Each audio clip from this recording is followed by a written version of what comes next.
Oi, gente! Bem-vindos a mais um episódio do nosso podcast Bastidores da Vida Atípica. Um podcast diferente, um podcast com muito conteúdo, com muita informação legal sobre a nossa vida atípica, sobre o nosso mundo atípico. O que é ser atípico? É você ter alguém na sua família com algum tipo de deficiência, algum tipo de síndrome. E o nosso intuito aqui é passar muita informação, muito conteúdo legal para vocês, trazendo pessoas com histórias maravilhosas para que vocês possam conhecer um pouquinho mais do nosso mundo, que é muito grande e que é muito lindo. Estou aqui com a minha amiga Keila. Oi, Keila. Oiê, tudo bem? Tudo bem, e você? Então, mais uma vez aqui, trazendo um pouco, né, dessa vida atípica, né, nossa. Como a Fernanda falou, um pouquinho do que vivemos, né, no nosso dia a dia e levar para as pessoas oportunidade de conhecimento, porque às vezes as pessoas falam o que é, né, essa vida atípica. Essa vida atípica é mostrar para as pessoas que existe aí muitas coisas diferentes que as pessoas não conhecem. Então, a gente tenta aqui nessa mesa trazer algumas informações que levem para as pessoas conforto, até mesmo para lidar com situações, né, atípicas durante o dia a dia. E hoje a gente tem aqui a nossa nutricionista Tessa, que vai trazer para a gente um conteúdo muito importante dentro das restrições alimentares. E eu vou deixar que ela traga para vocês um pouquinho, né, Tessa, do que é tudo isso aí que a gente vai falar hoje. Se apresenta pra gente. Bom, em primeiro lugar, obrigada. Muito obrigada pelo convite. É uma honra estar aqui. Eu tenho a maior admiração pela vida de vocês como mães, por tudo que eu vivenciei junto com vocês. E é uma honra estar aqui podendo ajudar outras pessoas, né, que convivem com essas pessoas atípicas e que podem ajudar muito por meio da alimentação, né? Porque a alimentação é um ato mais social que tem. É a gente compartilhar uma mesa, sim, né? Sim. E poder fazer parte desse momento, né? Todos podem fazer parte desse momento de compartilhar e todos podem ser ajudados a vivenciar essa experiência da melhor forma, né? Então, acho que pensando até um pouco nisso, essa foi um pouco a minha missão. Por isso que eu escolhi ser nutricionista. Eu sou nutricionista, eu sou formada há 23 anos. Mas eu tenho uma formação complementar que complementou tudo isso, que é a gastronomia. Olha, né? E que legal. eu acho que é uma coisa muito bacana, porque você estuda até esses ritos, a história desse alimento, como que ele veio parar na sua mesa. Ele tem uma história, né? E como que ele vai fazer parte da sua identidade, de um povo, de um país e até de uma pessoa, né? A gente vai falar um pouquinho disso, que tem alguns alimentos que identificam as pessoas, sobretudo as pessoas atípicas, porque elas têm mesmo essa característica, né, bem peculiar. Então, eu sou nutricionista, eu trabalhei muitos anos na área de restaurante e, paralelamente, eu sempre atuei na área clínica, né? Então, eu tenho uma formação em ortomolecular, depois uma formação mesmo na área clínica. E aí eu fui mãe aos 32 anos. A minha filha hoje tem 10 anos, né? E eu já tive algumas questões na gravidez, já foi uma maternidade atípica. Imagina. No primeiro ultrassom, a médica fez uma cara assim e falou assim, olha, eu preciso que você vá agora para o hospital, porque a sua filha tem uma restrição de crescimento importante. E eu não estou vendo, eu estou vendo uma abertura de colo de útero, eu estou vendo que não forma líquido amniótico, enfim. Eu fui assim, né? Meio assustada. Né? E aí, já começou aí, né, uma restrição de crescimento, já me afastou do trabalho, então foi a primeira vez que eu fui afastada do trabalho. Aí eu fiquei em casa, de repouso absoluto, né? Então, já foi complicado, assim, para eu entender, né? Eu acho que a gente cria uma grande expectativa da maternidade também. E quando a gente não consegue viver aquilo na plenitude, aí a gente começa a estranhar um pouquinho. E aí, a minha filha nasceu bem prematurinha, né? Com baixo peso. E eu já fui, assim, na gravidez, eu já esperava que ela nem chorasse no parto, né? Na cesariana, enfim, foi uma cesariana, teve que ser, né? E aí, quando ela já nasceu chorando, para mim, eu até um alívio, desmontei naquele momento. Assim, eu apaguei mesmo. Tanto que eu fui conhecê-la no outro dia, na UTI neonatal. Ela estava cheia de fios, cheia. Quantos meses ela nasceu? Ela nasceu de 28 para 29 semanas, né? Mas ela tinha quase 1 quilinho, depois ela evoluiu para 790 gramas. Ficou assim, eu punha ela na minha mão, assim, Oh, meu ela Deus. era bem pequenininha. E aí, eu acho que... E aí eu lembro que eu fui conhecê-la na UTI neonatal no outro dia, né? E ela cheia de fios, e assim, a minha primeira preocupação é, como é que eu vou amamentá-la? Porque era o meu grande sonho de vida.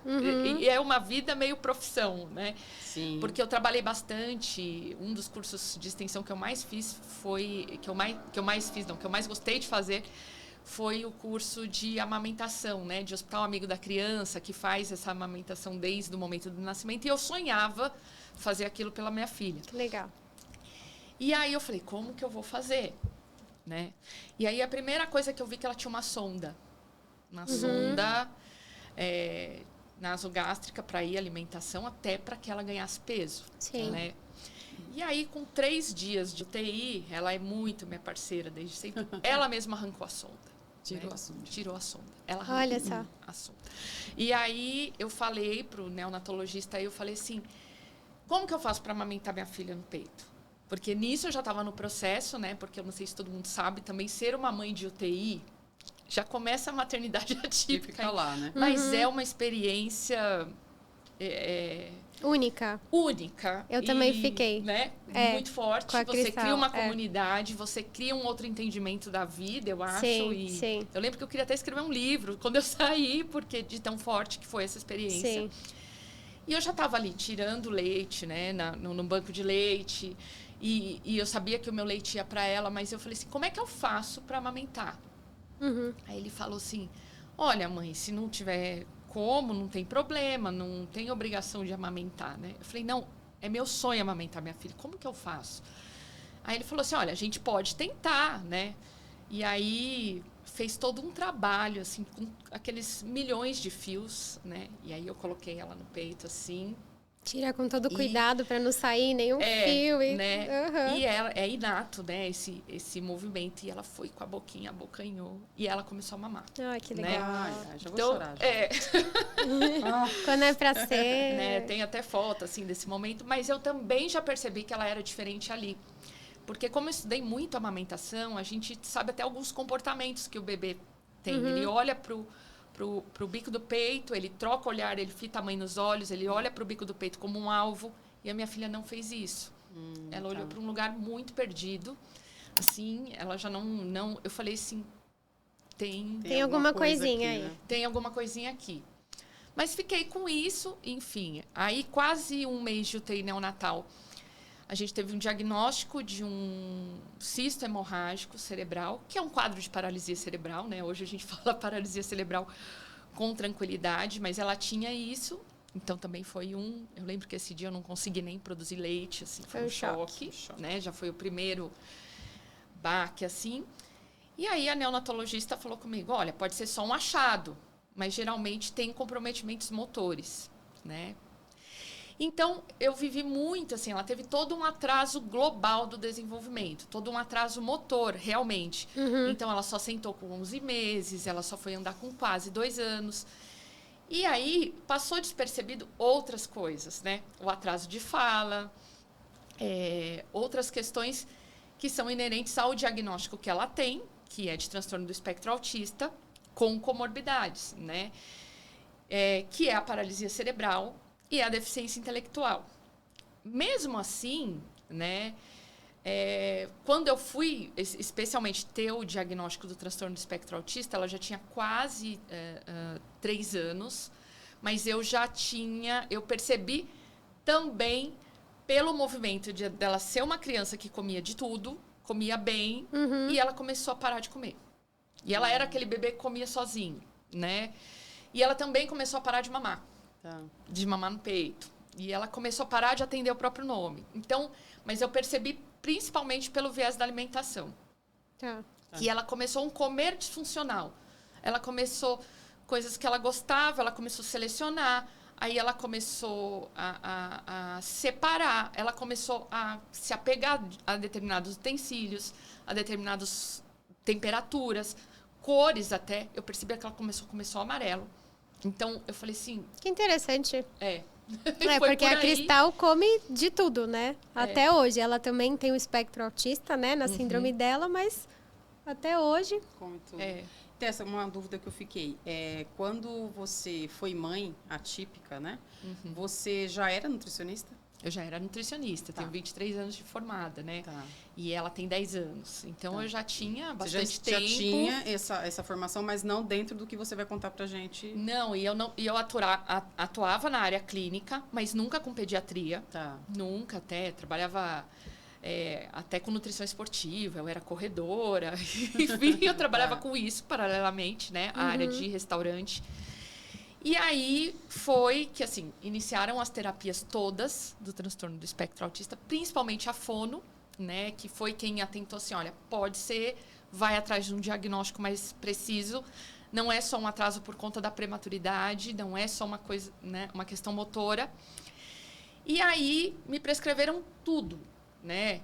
Terapia ocupacional, psicoterapia, principalmente o tratamento com a psicoterapia ABA, né, que é a análise do comportamento aplicada, terapia ocupacional, fisioterapia, ela fez muita fisioterapia, ecoterapia, né? E nunca me prescreveram nutrição. E era o meu maior, era a minha maior questão, porque eu falei assim, a fala que me marcou a gente tem que aproveitar a plasticidade cerebral. Né? Tá. Que é essa fase, né?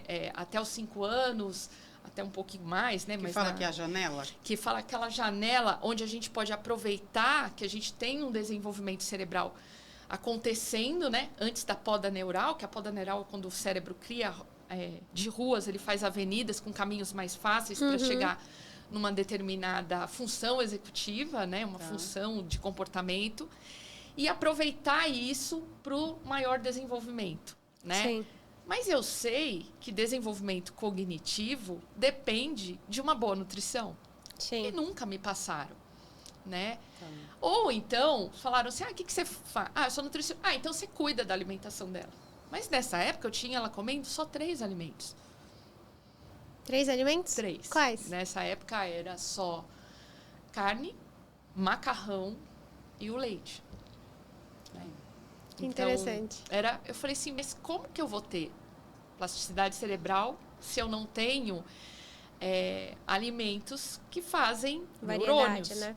Sim, que fazem sinapse, que ajudam no processo, né, todo. E aí aí começou a minha busca porque eu fui pesquisar colegas nutricionistas especializados. E qual foi a minha surpresa? Eu não encontrei, ou quando eu encontrava era extremamente inacessível, financeiramente ou de vaga mesmo. Mas a maioria assim, não encontrava. Ou encontrava alguém que já vinha direto para suplementação, que a gente vai falar também. Mas não assim, porque o meu dia a dia é a alimentação. Sim. Né? E aí veio o meu caminho até aqui, porque aí eu fui fazer primeiramente o curso de análise do comportamento aplicada, né, o curso de ABA, para ajudar em todas as terapias dela. Mas aí eu acabei me encontrando como profissional. Tanto que eu usava o ABA até na gestão de pessoas, na equipe de restaurante. Sim, né? legal. E eu falei assim, nossa, como isso é útil. É uma técnica onde a gente pode facilitar muito a aprendizagem das pessoas. Né? Tem uma série de questões éticas, né, de críticas. Toda terapia tem o seu lado bom, o seu lado ruim. Mas eu falei assim, olha, tem muita coisa boa aqui. Ninguém usa isso para nutrição. Aí começou... Aí foi quando virou a chave. Acender uma janelinha. Não, se eu não acho ninguém, eu mesma vou fazer. E aí eu fui começando com a minha filha. Depois eu fui começando com as mães, como eu fiz atendimento em sala de espera de terapia. Que legal. Como eu fiz. Porque aí, nossa, meu filho só mama. Ele está com 6 anos e ele não come nada. O que eu posso fazer? E aí as pessoas, quando você fala, né, que é nutricionista, as pessoas começam, né? A gente pedindo fala, dicas, né? Aí eu comecei a fazer consulta né, uma pessoa muito querida, que era uma psicopedagoga que atendia minha filha, falou, olha, você pode atender, eu acho que você pode começar a atender. Meu sonho é ter na minha equipe uma nutricionista também que fale, que ajude. E aí eu falei assim, olha, vamos estudar. E aí comecei a procurar curso. Né? Então, além de ter o curso de aba, depois eu fiz o curso mais profissional, né? Não só para pais. Depois eu fui procurar mesmo para transtornos, né? Transtornos alimentares, um curso específico para transtornos alimentares, porque alguns quadros evoluem mesmo para uma condição psiquiátrica, que é um transtorno alimentar. Mas, mesmo assim, eu não encontrei nada delimitado para essa área de transtornos de neurodesenvolvimento, especificamente o autismo, que, na maioria dos casos, não é o caso que a Cristal desenvolveu, ela come de tudo, mas é o caso, por exemplo, que o B desenvolve, que a Annelise desenvolve, muitos, né? Sim. Desenvolve. E aí eu falei assim, não, se eu não encontrei, eu vou ter que fazer isso, para eu ter mais colegas atuando, porque eu não, né, a gente não vai conseguir atender todo mundo. A demanda começa a crescer. E aí foi quando eu finalmente me encontrei. Então, hoje eu sou mestranda, né, eu faço mestrado em nutrição da infância e adolescência.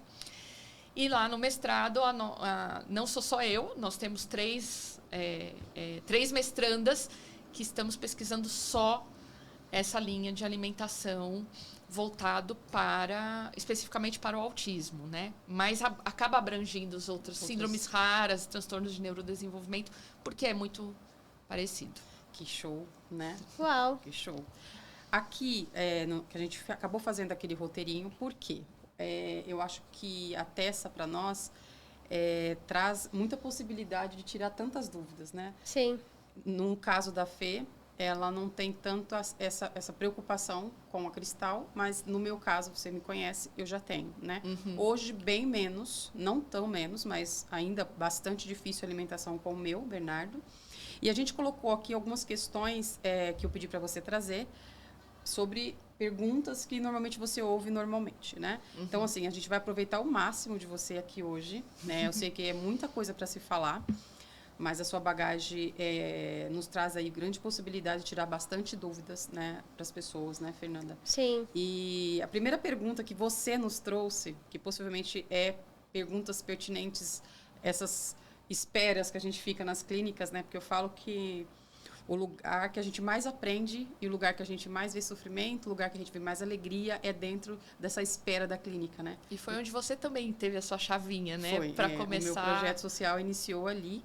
Então, eu acho que é ali que a gente, mães atípicas e famílias atípicas, se encontram e conseguem, né, trazer... Conversar, entre nós, trocar informação, né, o que cada uma né? sente, né? E ali é o momento. Né? Acho que é o nosso único momento. Uma terapia em conjunto. Então, aqui tá. Por que a criança com transtorno de neurodesenvolvimento perde interesse pela alimentação? Explica pra gente um pouquinho. Então, primeiro porque comer é um ato social. E já começa lá no diagnóstico de transtorno de neurodesenvolvimento de não ter um entendimento, não consegue entender essa criança atípica ou, né, no que ela está se desenvolvendo ali, né? Ela é bebezinha e aí a primeira migração que ela tem, quando ela para, né, ou de amamentar ou tomar a fórmula láctea infantil, ela vai migrar para a alimentação da família. E quando ela migra para a alimentação da família, isso é um fenômeno social. Porque ela passa a compartilhar a mesa, ela passa... Esse momento é esse momento onde ocorrem as conversas, onde ocorrem as trocas. Cada vez mais a gente está perdendo isso, né? Sim. Né? Então, a possibilidade dessa criança não conseguir nem sentar à mesa é muito grande. Tanto que a minha primeira pergunta, a criança senta à mesa com a família? Ou ela come na frente da TV, no sofá? Isso acontece nos neurotípicos muito também. Ou essa criança come com o celular. Ela está alheia ao ato de se alimentar. Mas isso é mais forte nessas pessoas porque ela tem uma deficiência em entender esse momento social, ou esse momento social é custoso para ela. Precisa ser trabalhado, ele precisa ser terapêutico, né? Precisa ser entendido, precisa ser ensinado. E nem sempre, porque como é uma coisa que a gente precisa para a sobrevivência, a gente não se preocupa em ensinar esse momento. Sim. Ensinar né? tempo de mesa, que vem o prato, antecipar. Então, uma das minhas principais técnicas é antecipar o cardápio. Então, todo mundo tem o direito de saber o cardápio antes, né? A gente gosta de ver o cardápio antes. Por que a gente não tem que fazer isso para a criança? Imagina que no autismo, uma comorbidade é o transtorno de ansiedade generalizada. Então, quem tem um transtorno de ansiedade, ele precisa ser antecipado das informações para ele se tranquilizar, para ele não se deparar com o novo. Então, imagina como é novo você lidar com uma textura nova, com um alimento que apareceu no seu prato com a cor diferente, com um gosto diferente, né? Ou uma coisa que você quer imitar do seu irmão, mas você não consegue, porque aquilo na sua boca vai ter uma experiência sensorial totalmente diferente, né? Então, é por isso que isso afeta tanto essas crianças nesse período do desenvolvimento. Então, elas precisam ter um olhar especializado. Tá, entendi. Tá? Legal. Tá. E aí, Fê, você faz a outra pergunta para ela aqui, Tá. que é a próxima que o pessoal pergunta bastante para ela, né? Vamos Sobre lá. a seletividade alimentar, né? É. Tá. Por que a seletividade alimentar precisa ser tratada?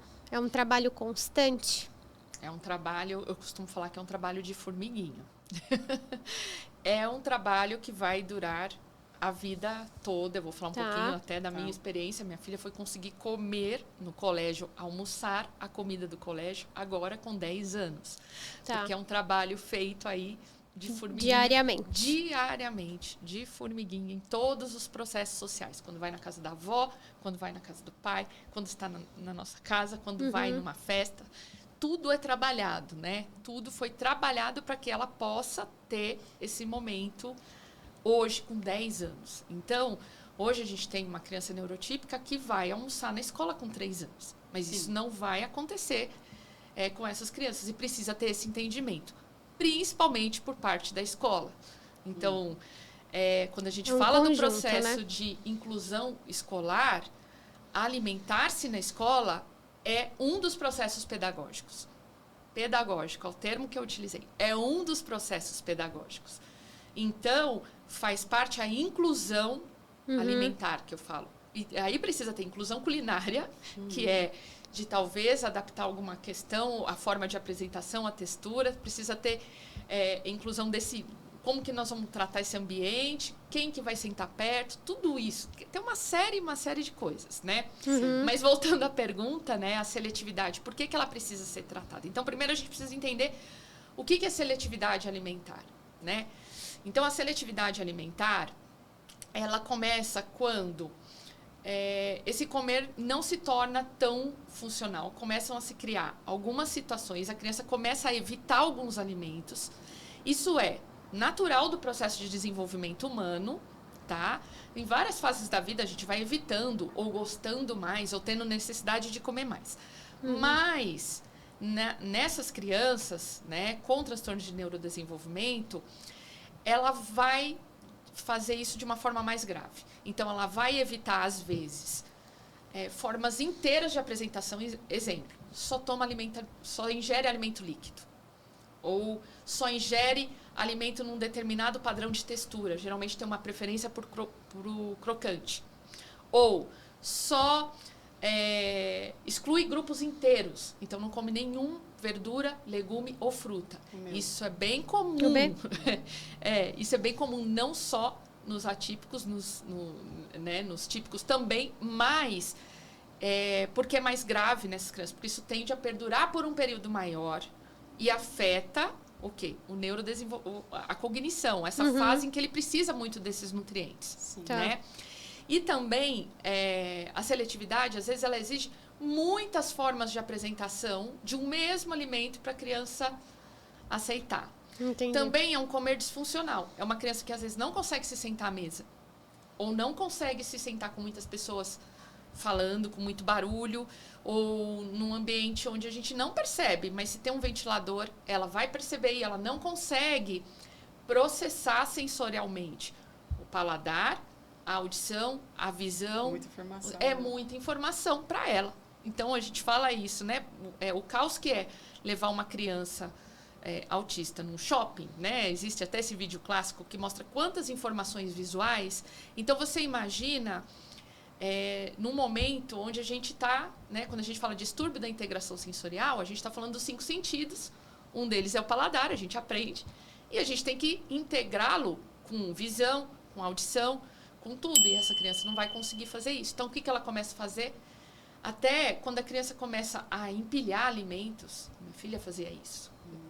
Ela está fazendo aquilo para até Se organizar. Um ritual para conseguir lidar com aquele momento. Nossa. É uma ansiedade, né? Quando ela começa a escolher determinadas cores, né? Eu já tive uma paciente que só comia tudo em bastão, né? Tudo em formato de bastão. Eu lembro que você me contou né? sobre isso. Então, Que interessante, né? E isso ela tinha para várias outras coisas. Tá. Então, a gente precisa estudar todo esse... Então, começam coisas disfuncionais, coisas o quê? Atípicas mesmo, Sim. diferentes. E que a gente vai precisar lidar com uma especialidade nisso. Tá? E por que precisa ser tratado? Porque isso vai acarretar, assim... Todas as terapias, né? A gente olha para essa criança e fala, precisa fazer isso, precisa fazer aquilo, precisa fazer tal, para ela ter uma vida mais autônoma lá na frente. E o que é mais autônomo do que se alimentar sozinho? Onde você chega, você consegue escolher o que você vai comer, você consegue escolher com quem você vai partilhar a mesa, você consegue escolher o gosto que você quer, o cardápio, você pode olhar um cardápio, ter uma autonomia de escolher ou pedir alguma coisa diferente ou que venha com algum traço especial para você. Então, isso você tem que trabalhar e ser educado, né? Sim. E afeta diretamente o crescimento dessa criança. Então, a gente fala se a criança está crescendo, né? A gente olha a nutrição pelo crescimento. A gente até olha esses parâmetros. Peso para a idade, altura para a idade. Então, tanto que a gente coloca a criança numa curva, ela tem que estar lá, né? Mas ela tem que... a gente tem que olhar para dentro também. Se essa criança eu estou atingindo o potencial neurológico dela, tem minerais, vitaminas envolvidas nesse processo. Será que ela está tendo esse aporte? Então, por isso que precisa ser tratado. Sim. Tem uma pergunta aqui que é a diferença entre a dificuldade de se alimentar e a seletividade alimentar. Qual é a diferença? Então, a seletividade eu expliquei agora, né? E a dificuldade alimentar, a gente até costuma chamar de seletividade severa, né? Então, a dificuldade, às vezes, tem alguns processos orgânicos envolvidos. Então, uma criança que usou sonda, ou uma criança que teve alguma ostomia, ou crianças que têm refluxo associado ao quadro, o que é bem comum quando a gente tem quadros também de paralisia cerebral. A gente tem muitos comprometimentos motores e isso afeta também a musculatura desse sistema de digestão, né? Tá. Então, a gente tem que ver outras questões orgânicas. Às vezes, essa criança tem uma alergia alimentar, uma intolerância a alguns nutrientes, e isso impacta também porque torna a seletividade alimentar mais severa ainda. Porque ela não vai poder só excluir né, por uma questão de comportamental. Ela também tem uma questão orgânica. Sim. Então, eu vou ter que... Realmente, ela não pode comer aquele alimento. Então, entram... E aí, eu vou precisar ter muitas outras formas de apresentação. Eu vou ter que ter um cardápio bem mais... variado, cauteloso, preparado com né, um olhar bem mais cuidadoso para essa alimentação. Sim. Então, na dificuldade, a gente pode chamar assim de seletividade severa, né? E às vezes essa criança exclui grupos inteiros, assim, além dos clássicos, fruta, legume, verdura, ela passa a excluir, por exemplo, proteínas. E aí começa a afetar, impactar no crescimento, no desenvolvimento de uma forma mais aguda. A gente consegue perceber. Ela, às vezes, evolui para quadros de desnutrição. Sim. Né? Então, tem outras questões tem mais que observar, sérias, né? Para poder saber a diferença, né? O meu, ele não come nenhum tipo de verduras, e nem legumes, e nem frutas, né? E ele também, o suco, ele toma de uva, de uma marca específica também. E tem que ter também, de uma outra marca, que eu não vou falar o nome, também tem que ter um desenho na frente específico. Então, tem muito disso no autismo também.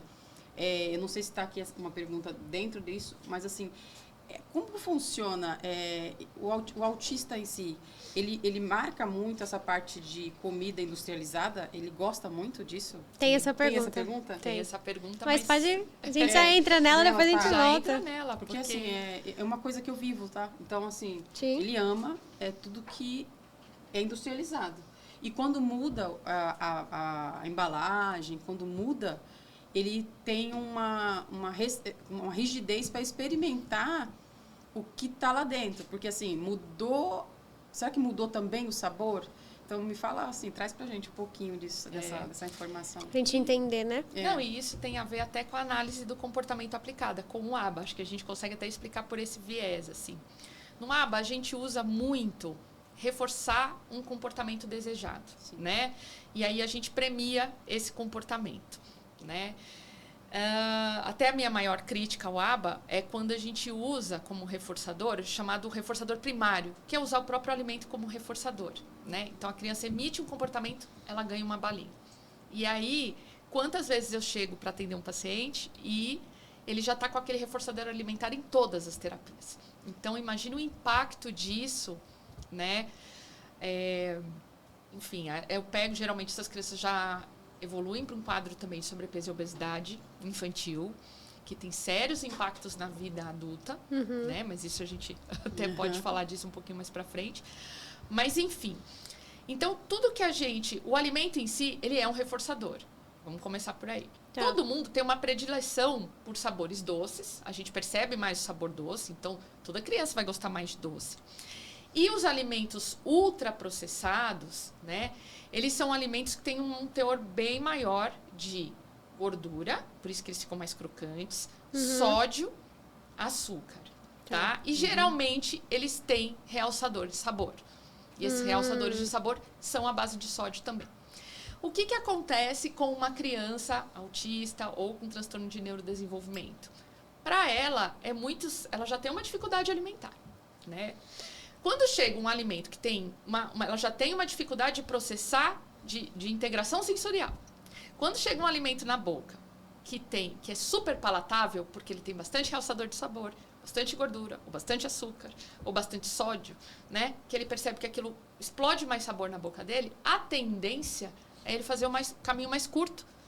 Não só dele, dos típicos também, mas ele faz muito mais esse caminho, porque ele trabalha em viés mais, né? É uma questão mais simples para ele. Então, ele vai em busca daquele alimento. E, geralmente, o que se associam a alimentos ultraprocessados? O que a publicidade associa? Motivos infantis. E não tem verdade, né? Não tem algo regulatório para isso, né? A gente fala que a criança é a alma do negócio, porque vende para a criança, automaticamente vende para o pai, né? E eles associam personagens infantis muito, muito, muito, muito mesmo a alimentos ultraprocessados. Nossa, é verdade, né? Salgadinhos, bolachas, balas, sucos. Né? É verdade, sucos. Você só vai pensar. É verdade, só alimentos. imagem infantil, eu nunca tinha parado para reparar. E é importante dizer que existe um guia alimentar. Quando a gente vai falar assim, o que nós devemos comer enquanto população? A gente vai olhar o guia alimentar para a população brasileira. E esse guia é um guia que prediz o quê?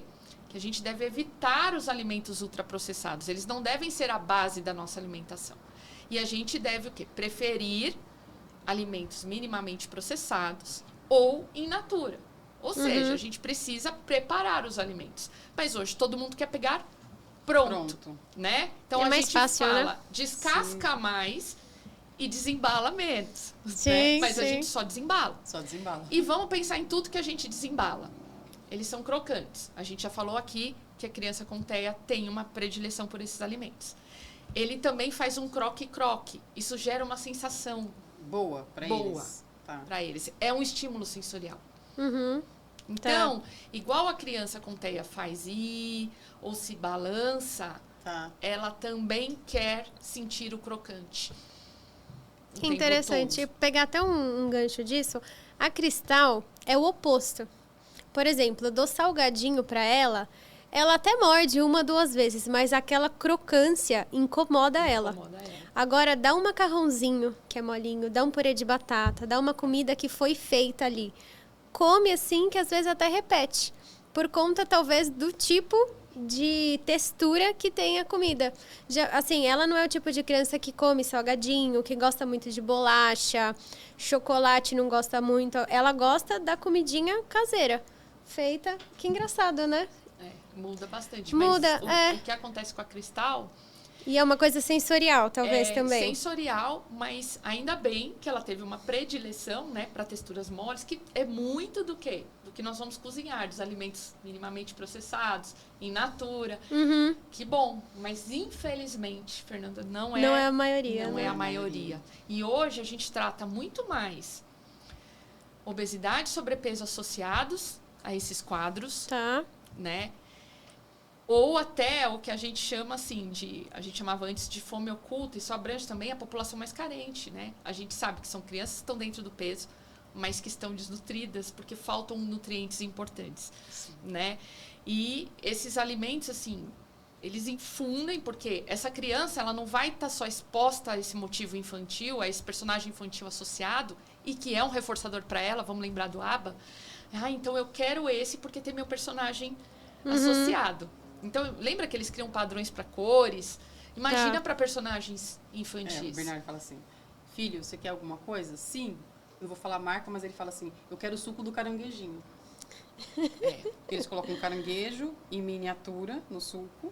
E ele já colocou que ele quer o suco do caranguejinho. Então, assim, se a gente traz outro suco, ele vai falar, esse não é o... Entendeu? Eu sempre coloco alguma coisa que o olhar da criança se apegue àquilo ali, né? Se apegue àquilo ali. Então, ou você dá sorte, né? De, assim, por exemplo, a minha filha, o hiperfoco dela são aves. E quanto mais esquisitas as aves, mais ela gosta. É muito engraçado, né? E aí, um determinado... Eu estava no supermercado e tinha um açúcar orgânico que tinha um tucano e um flamingo, assim. Pronto. Aí ela, eu quero esse. E ela começou, né? Falei, deu sorte, porque eu queria fazer uma transição mesmo para esse tipo de açúcar. E deu sorte. Mas a gente não vai ter essa sorte, porque além deles serem associados, essa criança é bombardeada o tempo todo por publicidade, por esse ambiente que a gente chama também de obesogênico. Porque ele também... ele está transformando a nossa sociedade em pessoas com sobrepeso e obesidade por conta, né, desse marketing apelativo, dessa publicidade. E isso vai estar, essa criança vai ver isso na televisão, ela vai ver isso no caminho para a terapia, ela vai ver, às vezes, infelizmente, associado ao reforço ao comportamento numa terapia, que é algo que a gente batalha bastante para não acontecer, né? Então, pensa... Entendi. Por isso que é bem mais difícil, né, você conseguir dar comidas que não são processadas. Isso. Mas a gente tem como usar isso a nosso favor, que é o que eu ensino, né? Então, eu começo... esses dias eu adesivei um copo para uma mãe, todo com uma personagem, que são umas fadinhas, que não existia, porque eles têm isso também, né? De gostar uns personagens que nem todas as crianças gostam, né? E para essa menina começar a tomar água, né? E para veicular mais água, a gente precisou inserir a garrafinha e com canudinho de silicone a mais, porque né, veiculava uma quantidade maior. E foi só adesivar o squeeze dela com essa personagem que ela aí gostava. A gente triplicou a ingestão de que água, interessante. Né? Que legal. Então, tem isso também. Às vezes a gente vai precisar criar embalagens mesmo. Sim. A gente vai precisar, né? Uma mãe ontem postou que pegou um determinado personagem infantil, guardou a embalagem que veio num outro alimento, mas guardou e colocou no tomatinho. Verdade, e aí ele começou... Verdade, eu vi essa postagem. Ele começou a aceitar porque tava o personagem dele, mas foi ela que fabricou. Foi a mãe que fabricou. Na verdade, ela fez uma embalagem fake. Olha só, que legal. Que ela tirou de um outro alimento ultraprocessado. Formas, né? Muita coisa legal, né? Tem uma Agora coisa sobre alimentação ou suplementação. Ou suplementação, que você falou que ia entrar nesse ponto, né? Eu acho bem interessante. Eu que nunca é melhor, usei suplementação, então eu vou adorar esse papo. O que é melhor, suplementação ou alimentação, né? Então, vamos começar assim. Somos seres humanos, o nosso corpo foi feito para digerir alimentos, né? A gente só vai... e o corpo humano é comprovado cientificamente que ele processa muito melhor os alimentos do que o suplemento. O suplemento ele vai processar melhor quando ele está no estado de carência. Então, ele está numa deficiência, eu vou dar uma suplementação, o corpo humano corre atrás do prejuízo, né? Mas depois, entre absorver um determinado nutriente de um alimento e de um suplemento, o alimento é um processo muito mais fisiológico, natural e que tem maior efetividade. Então, e é isso, e é o que eu falo, porque muitos pais me procuram pedindo uma fórmula mágica. Dá para você prescrever, ainda mais porque quando a gente tem a formação no ortomolecular, que trabalha um pouco só com isso, chega para mim, dá para prescrever uma suplementação? Ou do tipo, eu vou dar isso aqui, então não preciso me preocupar com o que ele vai comer. Ou chegou esse shake maravilhoso, feito para essa especificidade, e eu não preciso mais me preocupar com o que ele não come. Sim. Não é assim, né? Vamos pensar. Você não quer que essa criança tenha autonomia? Você não faz todas as terapias para que ela tenha autonomia? será que a gente acha funcional a criança comer um suplemento a vida toda? Sim. Né? Vai ser legal, ele vai ser astronauta, né? Ele vai comer comida de astronauta. Né? Não, tá certo. É só inverter o papel.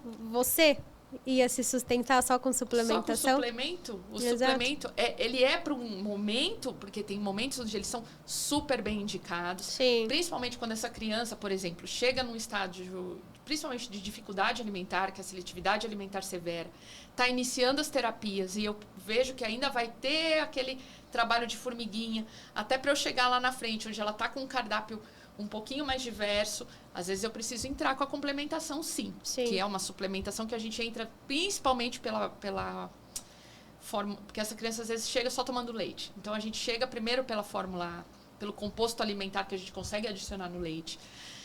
Porque, geralmente, também ela não aceita a medicação, não aceita o suplemento na forma de comprimido. Muito dos suplementos a gente precisa de absorção intestinal, então precisa ser em cápsula. Tá. Né? E o próprio suplemento, quando ele é associado num alimento, ele é melhor absorvido. Por isso que a gente usa composto alimentar sem sabor, que a gente consegue adicionar nos alimentos. Sim. Né? Então, ou seja, a criança precisa comer. Sim. E ela precisa comer porque ela vai ser um adulto, ela vai ser um adolescente, que ela precisa comer. E a gente não está tratando essas crianças para ela ter uma vida social inclusiva, né? E faz parte, que é mais do que comer. Então, a gente precisa fazer o treino de comer. Não é só a fórmula mágica. O suplemento não vai resolver. Ele é para um momento crítico. Ele vai ajudar no momento, Por isso, né, que hoje eu acho muito bom que vem nos rótulos. Consulte, esse alimento é indicado, consulte o médico ou nutricionista. Então, ele vem ali, né, e foi uma batalha da nossa classe também para ter nutricionista. Alguns já vêm, alguns já tá até, consulte um nutricionista antes da ingestão desse alimento. Porque a gente só indica mesmo em situações muito específicas. E vale lembrar que, para a gente fazer um diagnóstico, a gente não faz só uma avaliação da alimentação. A gente também faz exames complementares, principalmente exames bioquímicos, né, exames de sangue, que mostram para a gente que tem uma deficiência. A gente tem vários marcadores que mostram uma deficiência associada. Então, quando a gente prescreve, a gente tem assertividade naquilo. Sim. Né? E para você também, porque suplemento é muito mais caro que alimento, gente. Sim. Muito, muito, muito, muito mais caro. Não pode indicar qualquer coisa, né? E pegando esse gancho, queria que você deixasse um recado aí. Tem muitas mãezinhas que estão dando para seus filhos a suplementação sem mesmo passar com um nutricionista, outro com um médico. Eu vejo, como eu tenho muito contato, eu vejo muita história de falar, eu estou dando aquele suplemento tal. Então, eu queria que você deixasse um recado aí do perigo que isso pode se tornar se a criança está precisando de um tipo de suplemento e a mãe acha que aquele que ela está dando, de repente, pode estar prejudicando outras coisas, né? Então, eu queria que você deixasse aí um alerta para tomar cuidado com essa automedicação sem uma consulta, né? E a pessoa às vezes não entende isso como uma automedicação até. Isso. Porque a gente usa até uma analogia que a diferença, como que a gente fala? A diferença entre remédio e veneno é o tamanho da dose. Já ouviram essa? Já. Né? E acho que isso serve bastante para o suplemento. Então, às vezes, eu estou dando aquilo sem ter uma consulta, sem ter uma orientação. Aí eu vou usar aquilo de maneira... principalmente porque eu entendo um pouco essa mãe, esse anseio. A minha criança não come nada. Aí ela vai para a escola, não comeu nada. Então, eu vou chegar e eu vou dar o leite. Geralmente, eles dão a mamadeira. Essas crianças mamam por mais tempo em mamadeira. Acho que é bom também a gente falar um pouquinho disso, que a escola acaba não entendendo. Mas aí ela põe a fórmula achando que está fazendo bem, mas pode estar fazendo mal. Principalmente porque quando um alimento tem um excesso, ele também vai provocar um excesso. Então, a gente tem também quadros de sobrepeso e obesidade. Uma criança que não come nada, só toma a fórmula láctea. E aí a gente vai ver por quê. E às vezes tem um excesso de complementação de suplemento alimentar nessa forma. Então, fica o alerta. E primeiro porque a gente precisa trabalhar para essa criança comer. Porque essa criança tem o direito de comer funcionalmente.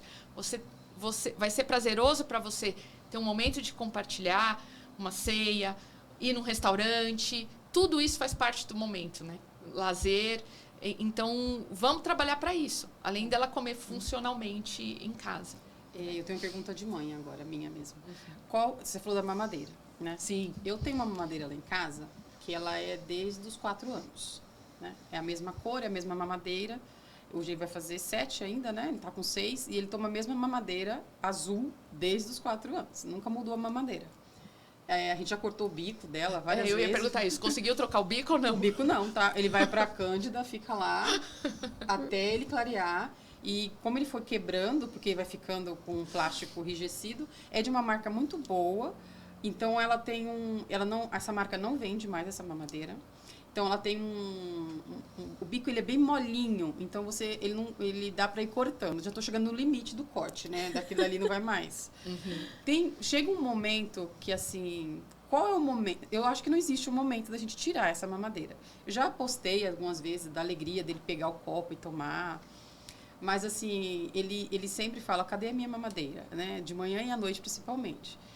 E você falou da escola, né? Normalmente a escola não deixa a gente levar essa mamadeira. Eu nunca levei, mas alguns lugares que eu vou, normalmente eu levo, porque senão eu vou ter que voltar para casa. Se eu for dormir, então eu vou ter que voltar para casa, porque ele vai querer aquela mamadeira. Então, assim, vai chegar um momento que a gente vai conseguir tirar essa mamadeira ou outra mamadeira, porque ele não solta essa. E qual que é a importância das escolas entender essa particularidade da criança? Começa entendendo a deficiência dessa criança, né? Sim. Porque uma das coisas que eu mais faço é emitir documento para a escola pedindo para aceitar a mamadeira enquanto a criança está evoluindo na terapia alimentar. É uma das coisas que eu mais faço, né? E eu acho que é um dos trabalhos mais efetivos também quando eu consigo entrar nessa escola. Porque eu vou lá para orientar o que é que acontece. Então, vamos começar pelo próprio CID, lá que é a classificação internacional, né, das doenças. Como que o autismo, ele já começa no CID-10, transtornos globais de desenvolvimento, ou atraso global de desenvolvimento. Então, uma criança típica mama normalmente até os 2, 3 anos. Enfim, aí ali você começa a trabalhar. Para tirar chupeta é um processo, para tirar mamadeira é um processo. Por quê? O que a mamadeira imita, gente?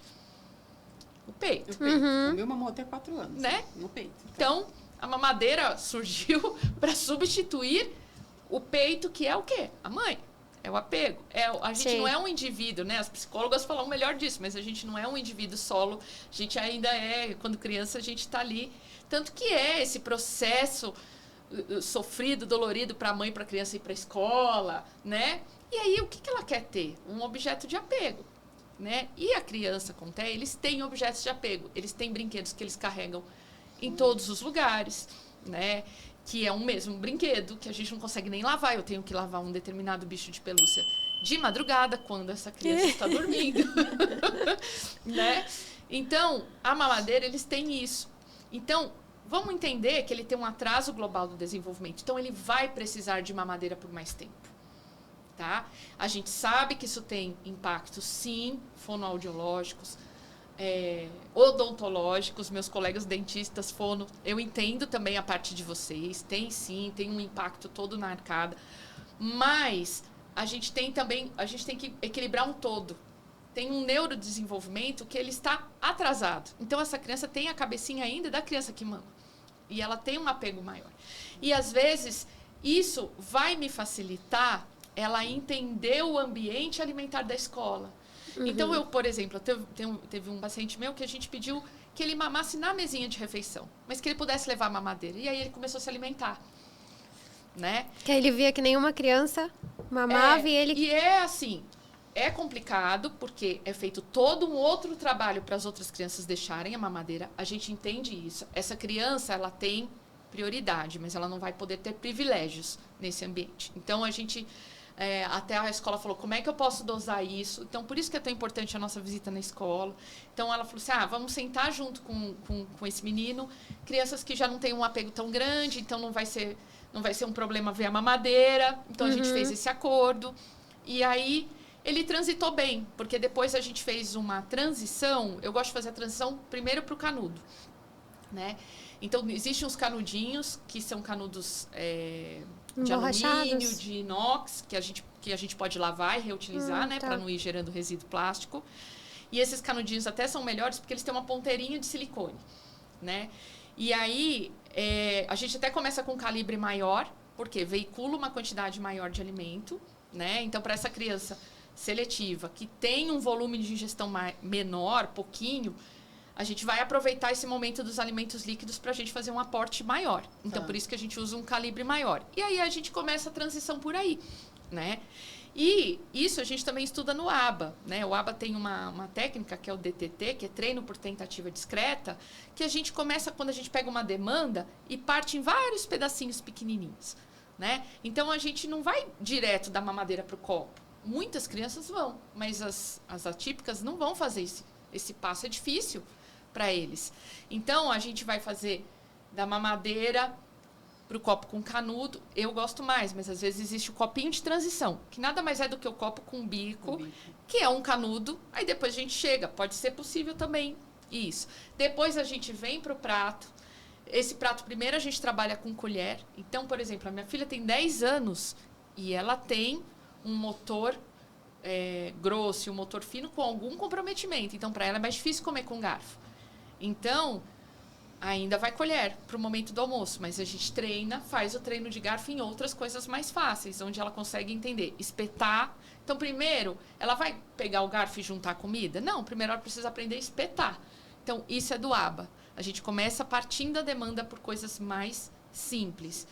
E a escola entender que ele está num momento, ele está num atraso, mas a gente não vai acelerar o atrasado, a gente vai deixar ele desenvolver no tempo dele. Então, essa criança tem um tempo diferente. Então, por isso que eu falo, começa entendendo a deficiência. E eu acho que teve uma fala também que vale a pena eu reproduzir. Quando eu dei uma palestra numa escola municipal, teve uma professora que, com muita sabedoria, depois que eu fiz a fala, assim, ela falou assim, olha, a gente tem um olhar tão cuidadoso quando vem uma criança com alergia ao leite, e a gente não tem um olhar para essa criança autista ou essa criança com alguma questão. Então, fica todo mundo com medo. Será que tem alguma coisa com leite que foi para o prato dessa criança e tal? É verdade. A gente tem sim, tem um risco de morte mesmo, tal, mas também tem nessa criança, se essa criança ficar vários dias sem se alimentar, tal, essa criança não consegue frequentar a escola, essa criança tem também um risco de vida associado, né, ao desenvolvimento dela associado. Sim. Não tão rápido como a criança da alergia, mas exige também um olhar de acolhimento, de entendimento disso. Então, ela fez essa analogia e eu achei bem bacana. Como que a gente se preocupa com a alergia e não preocupa na inclusão alimentar dessas crianças. Então, acho que isso vale para todo mundo de escola que está ouvindo, ter um olhar, pensar na inclusão alimentar, né, para o processo alimentar. Bem importante, né? São informações assim que no dia a dia a gente não consegue, né, pegar. Então, tendo alguém para nos trazer essas informações, lógico que demanda muita coisa. Depois você fala de um assunto que por trás dele tem muito mais outras coisas que a gente pode trazer, mas com o tempo a gente traz. Né, Fê? E é muita informação boa. Eu tô aqui. Eu tô aqui te ouvindo assim, tipo, nossa, porque eu não pensei nisso, né? Exato, aí você fica pensando no dia a dia, né? A Cristal, ela tem 9 anos e ela não tem uma coordenação motora legal para comer sozinha. E aí eu achei bem interessante essa questão do fisgar com o garfo. Primeiro fisgar. Porque o que eu faço? Eu seguro na mãozinha dela com a colher e vou ajudando ela. E aí, a hora que ela vai levar na boca, eu solto para ela conseguir levar. Mas eu percebo que a coordenação ainda é uma coisa, o se alimentar sozinha. E eu vou começar a praticar, pegar um garfinho, dar para ela, para ir ensinando ela no primeiro passo. Porque eu não sabia que o primeiro passo era o fisgar, isso, né? Eu vou te dizer, não aprendi nem na nutrição, aprendi na gastronomia. Que antes... Olha só. Para que a gente põe garfo, né? A gente aprende a pôr a mesa. Para que tem que ter talher de peixe, talher de tal? Porque é melhor para comer aquele alimento. É mais fácil, né? Você nunca para fincar. Pra pensar que garfo é para fisgar. Exato. Pensa como é difícil, garfo, que tem abertura. Pegar arroz, por exemplo, e levar na boca. É lógico que vai cair. Né? Então... e é muito mais fácil, né? Porque aí você fisgou, tem segurança ali para ela conseguir levar na boquinha sozinha, né? Tem uma pergunta aqui que eu também tenho dúvida sobre a apraxia, né? Porque você vai explica um pouquinho o que é apraxia, que tem gente que não sabe. Eu também sou um pouco leiga, mas sei que tem alguma coisa a ver com todo o paladar aí, você explica. o que a apraxia da fala afeta na alimentação, também na alimentação. Também na alimentação. Então, é bem importante. Então, a apraxia, ela é um transtorno neuromotor, né, desses músculos envolvidos no processo de fala, né, que estão em volta da boca, no assoalho da boca, no assoalho na língua, em volta, na bochecha, que vamos prestar atenção, são os mesmos músculos envolvidos na mastigação. São os mesmos. Então, para falar, a gente também precisa mastigar, a gente também precisa sugar. Então, a gente começa com o primeiro movimento inato, que é sugar o peito da mãe. Né? A gente envolve um músculo que chama bucinador, que é o mesmo músculo que envolve toda a boca e que dá o beijinho. Então, por isso que é tão importante, as fonos ensinam muito, manda um beijinho. Então, a gente nunca pode pensar, por que elas ensinam mandar um beijinho? Para fortalecer essa musculatura. E essa musculatura está envolvida em falar as vogais. Eu não sou fono, mas eu aprendi muito com as colegas fono. Mas isso tem a ver com mastigar. Mastigar, você tem que processar tudo isso com o paladar. Porque você vai sentindo gosto, com a visão, com a temperatura, com tudo isso. Então, pensa que na apraxia de fala, que ela tem esse transtorno neuromotor, né, que é como vai o comando cerebral, vou tentar explicar de uma forma simples, assim, o comando para eu vou falar, eu preciso pensar na palavra, eu preciso pensar no significado dela, na imagem, aí eu mando um estímulo para esses músculos, para eles processarem naquela determinada linguagem. Isso é muito complexo. Então, se uma criança, né, pega um autista, que a gente fala assim, o não verbal, o que não consegue falar, né, porque ele tem isso, você acha que ele vai mastigar bem também? Não. Já parou para pensar nisso? Ele vai conseguir, né? Então, por isso que a gente trabalha tanto em parceria com fono. Então, o que a fono faz? Ela faz todo um fortalecimento dessa musculatura com exercícios, um entendimento, né? A fono trabalha a parte neuronal, motora, os fisioterapeutas também. Então, é todo, né? Os terapeutas ocupacionais, porque processa todos esses sentidos.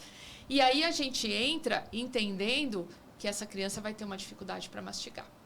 Essa criança vai ter uma dificuldade até para processar o alimento dentro, porque a gente não percebe, mas quando a gente toma um caldinho de feijão, é totalmente diferente do movimento da gente mastigar um pedaço de tapioca. Que é totalmente diferente, né? Então, como que isso vai lidar dentro da... E são estímulos diferentes, né? Então, isso tem que ser treinado.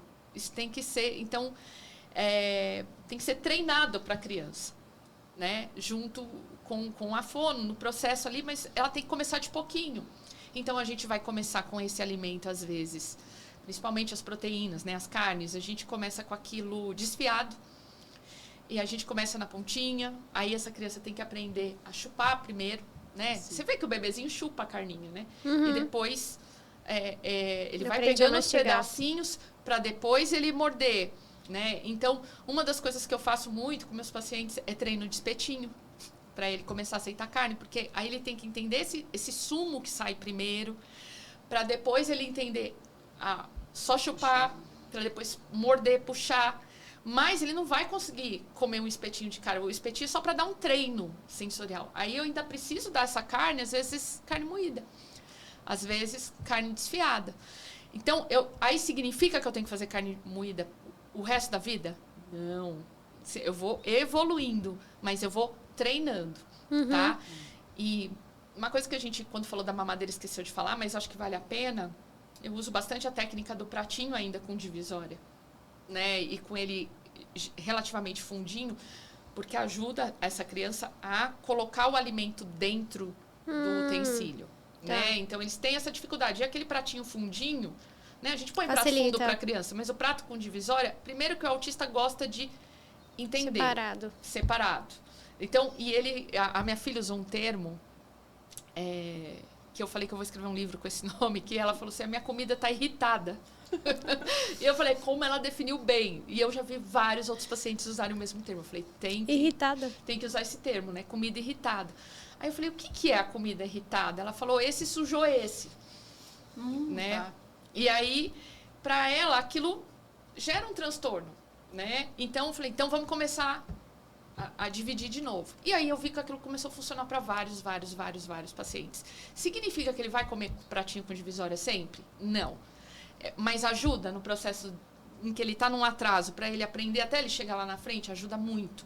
Ajuda muito. Entendi. Tem criança que funciona, tem criança que não vai funcionar. Se a criança já está comendo no prato, eu não vou evoluir para o prato de separação. Mas, às vezes, só de colocar separado, ela começa a comer, né? E aí, essa questão da apraxia de fala, a nutrição também auxilia quando entra a linguagem aumentativa ou a linguagem por PECs, né? Que, às vezes, a fono vai fazer o treinamento para essa criança usar a linguagem alternativa. Que ele vai usar o sistema de troca, o PECs, então, é o sistema de troca de figuras, para essa criança conseguir se expressar. E como que a criança começa a se expressar? Pedindo comida. É né? Então, a gente usa muito as fotos de comida para ela começar a usar com efetividade os PECs, né? E aí vem a grande parceria que a gente tem, porque começa a colocar foto de comida com o quê? Com marca. Com marca. E aí, o que acontece? Eles pegam uma criança autista que tem um padrão rígido de comportamento, ele só quer daquela marca. Então, eu já começo arrumando o livro de PECs, que eu falo, vamos colocar... Inclusive, assim, quando é foto de salgadinho, eu falei, vamos colocar um só, vamos fazer uma foto bem feia dele, eu quero que ele saia mal na foto. E vamos pegar a foto do suco de laranja e vamos fazer bem legal. Entendi. Agora, essa foto aqui precisa estar com Photoshop. Que aí você não induz a criança, porque né? a gente também vai trabalhar uma nutrição por meio daquele sistema de troca de figuras. E funciona muito. E aquilo funciona para a criança como um prêmio. Assim, quanto mais figurinhas ela tem, parece que ela falou assim, parece álbum de figurinha mesmo. Olha como eu tenho figurinha, como tem alimento que eu como. Funciona como um reforçador.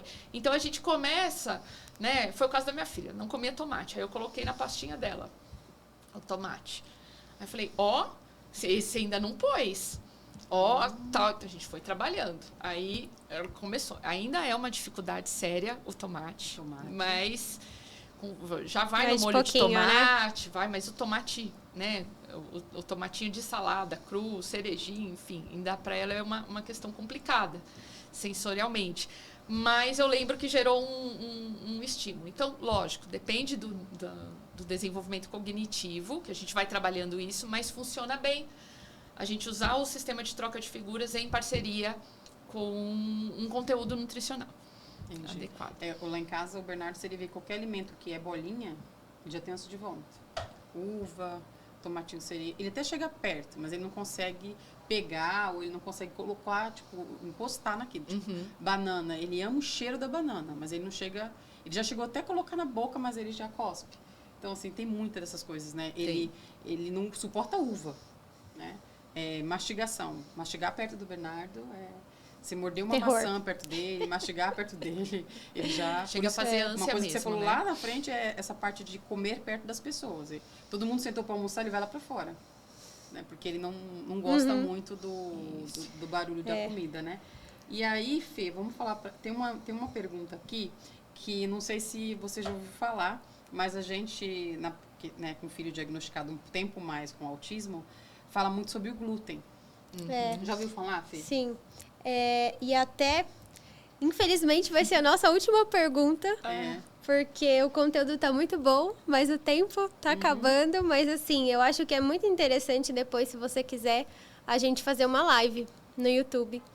Pra gente continuar aqui com mais... Tem muito assunto. Tem muito assunto bom. Pra aquela que eu ainda me contive ainda. O do glúten, pra gente fechar, Sim. tem muita mito, dúvida, né? e muito mito sobre o glúten. Não sei se é mito ou se é verdade, mas tem muita pergunta assim, que surge. Então, assim, resume pra gente se todo autista... a verdade que todo autista tem intolerância ao glúten? Ou a lactose? Ou a lactose, como que funciona?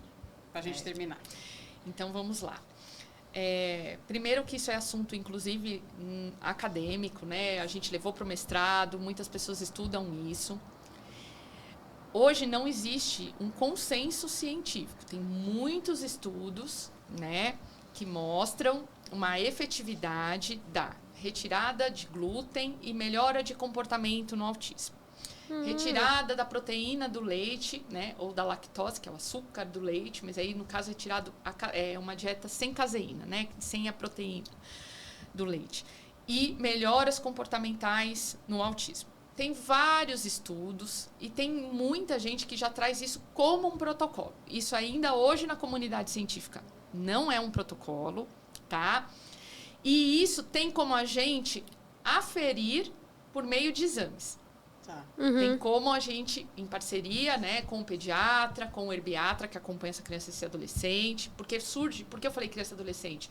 Porque às vezes uma intolerância ao glúten não é desde que nasce. Pode surgir também uma certa intolerância numa determinada fase. Assim como intolerância à lactose. Tem, às vezes, adulto que não nasceu com aquilo. Então, pode surgir numa determinada fase da vida. Mas isso é diagnosticável, mensurável. Existem exames específicos para isso. Inclusive do glúten, para a gente pegar mesmo a intolerância ou a doença e a doença celíaca, que aí já é uma questão, é uma doença mesmo, que ele não vai poder ter contato com isso. Existe um exame específico, né, que é um endomísio, que é feito, e geralmente já é desde o nascimento. Então, geralmente, tá, gente? Mas às vezes acontece de outras formas. E existe o que a gente chama de padrão ouro.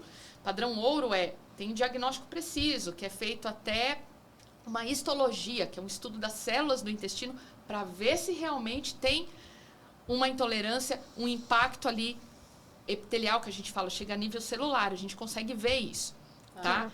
Da proteína do leite, no exame de sangue, a gente consegue dosar vários marcadores, imunoglobulinas, que fazem isso. E isso sempre o diagnóstico, quem vai fazer é o médico e vai encaminhar para nós com o diagnóstico preciso. Agora, o que tem vindo não foi aferido isso e fala, é autista, tira glúten e lactose. Então, qual é a minha crítica em relação a isso? Essa criança já chega para mim com seletividade alimentar. Quantos alimentos ela consome? Chega para mim, chega um cardápio de menos de 10 alimentos. Já é um comer disfuncional. Às vezes, exclui um grupo todo. Eu vou excluir mais ainda se ela não tem uma intolerância diagnosticada. Pense também em como, se você já vai... não, mas eu quero tirar o glúten e a lactose. Você entende o que é o impacto disso socialmente? Quando você vai num restaurante, na sua vida, você entende tudo isso? Porque quem tem realmente essas intolerâncias tem um cuidado muito grande com a alimentação. É uma vida também atípica, vamos chamar assim. Atípica, e que exige vários cuidados. É um tratamento complicado. É complicado. Sim. Né? Como quem é vegetariano, quando chega... Não é todo lugar que vai ter... não é? São várias questões. Então, assim, sem a gente ter uma comprovação, sem a gente ter aquilo, você vai impor aquilo, você vai fazer aquela escolha, né? Então, geralmente, quando chega para mim, eu peço os exames complementares, eu devolvo com encaminhamento. Você pode me apresentar os exames complementares que justificam essa prescrição? E aí eu costumo trabalhar em conjunto. Às vezes são alguns nutrólogos que acompanham. O nutrólogo é o médico que fez a residência, especialização em nutrição, que pede exames específicos também. A gente atua em parceria e a gente vê também essa balança. Vale a pena, quer dizer, não tem intolerância diagnosticada ali, mas vale a pena porque realmente houve uma melhora comportamental. Então, a gente também olha isso em conjunto. Ou vale a pena, essa família consegue sustentar, porque aí é uma dieta de exclusão, ela consegue sustentar isso. Pensa isso na escola. Aí começa. Né? Então, é só o meu alerta, não sou contra, não é isso. Quando muito bem diagnosticado, quando realmente interfere positivamente no comportamento dessa criança, precisa mesmo de nós nutricionistas para ajudar a fazer esse cardápio, para ajudar a fazer essa compra, porque vai ter que aprender a ler rótulo, porque às vezes não pode ter nem o traço de glúten, né? Então, e às vezes está escrito sem glúten na capa, mas atrás, quando você vê, tem traços de glúten. Traços de glúten. Então, tem toda uma questão, isso daria um podcast, e né? Tem nutricionistas super especializados nisso, que é quem trabalha mesmo com doença celíaca, né? E que tem um tratamento tão especial para isso, tão cuidadoso, mas pensar com cautela. Não é tudo que a gente vê, né? Então, hoje a medicina está tão avançada, a gente tem como fazer diagnósticos precisos. e o quanto isso vai afetar a seletividade. Vamos colocar na balança se eu não tenho realmente uma intolerância associada. Entendi. Tá? Sim. E acabou. Queremos te agradecer. Então, que acabou. pena, né? Porque ainda daria bastante assunto, né? Esse assunto de nutrição é bem interessante. Me pegou bastante. Eu tô aqui, assim, querendo saber mais. Eu acho que Porque com o B, né? O B também tem bastante seletividade, eu tenho né?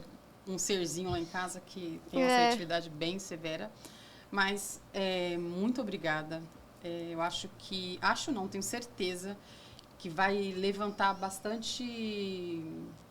Quando as pessoas ouvirem o que a Tessa trouxe, né? Sobre a criança pensar a comida, né? Pra sim. você, aqui nessa mesa, já te trouxe uma possibilidade de mudar isso.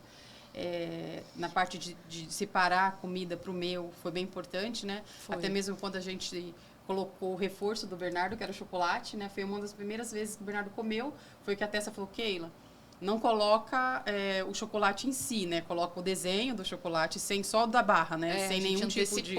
como se fosse um cardápio. A gente antecipou para ele. Coloquei lá direitinho a comida e coloquei o desenho do chocolate, da barrinha. Falei, se você comer a comida, logo depois você pode... né? A gente até fez isso assim, mas como se fosse uma antecipação de cardápio, De né? Não foi, né? É diferente da chantagem. Antecipou para ele, então ele sabia que tinha um reforçador. Então a gente usar o reforçador alimentar no momento certo. Na alimentação. E deu muito certo pro Bernardo. Foi aí que a gente ele começou a experimentar. A Tessa fez um momento com a gente, né, do nosso projeto com as mães, de falar sobre essas importâncias, e mudou bastante também o meu pensamento na forma de alimentar ele. Lógico que tem muita coisa a ser melhorada, porque no dia a dia de uma mãe atípica, a gente não tem esse tempo de ficar pensando o que a gente vai fazer ali, o que a gente vai fazer aqui. A gente dá o que está ao nosso alcance. A gente falou sobre isso nos bastidores, né?